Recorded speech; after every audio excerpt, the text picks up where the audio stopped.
Roger Hanin, pourquoi il est impossible de se recueillir sur sa tombe en France.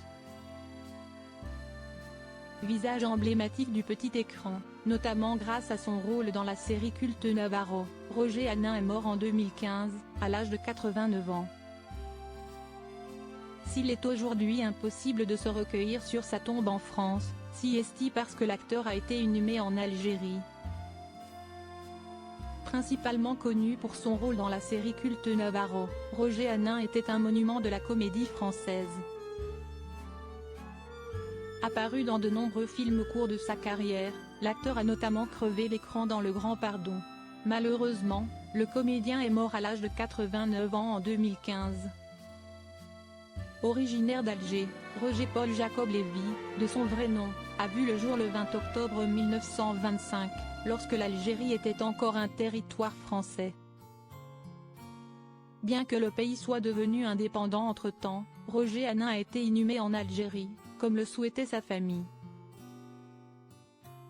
Voilà pourquoi il est aujourd'hui impossible de se recueillir sur sa tombe en France. Roger Hanin a été enterré au cimetière de Bologhine, ex-Saint-Eugène, près de Bab el-Oued, à l'ouest d'Alger.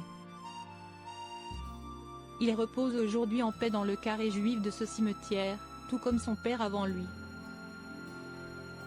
Au total, une vingtaine de personnes étaient présentes aux funérailles de Roger Hanin. Parmi ces dernières, on peut notamment citer le réalisateur Alexandre Arcadi, également né à Alger. L'ambassadeur de France en Algérie, Bernard Emier, et le préfet d'Alger, Abdelkader Zouk, ont aussi fait le déplacement. Pour l'anecdote, une première cérémonie religieuse avait lieu à la synagogue Buffo quelques jours plus tôt, dans le 9e arrondissement de Paris. Roger Hanin plus algérois que parisien, les révélations de son ami d'enfance. Très attaché à l'Algérie, Roger Hanin était retourné dans son quartier natal de Marengo 3 ans avant sa disparition. Son ami d'enfance, Abdelkader Kribi, avait expliqué que l'acteur souhaitait revoir sa terre natale. Il est revenu pour revoir ses amis d'enfance dans ce quartier où vivaient beaucoup de Juifs dans les années 1950 qui ont vécu parmi nous comme de vrais Algériens, avait-il déclaré dans les colonnes du Parisien. Abdelkader Kribi avait par ailleurs assuré que Roger Hanin était plus algérois que parisien.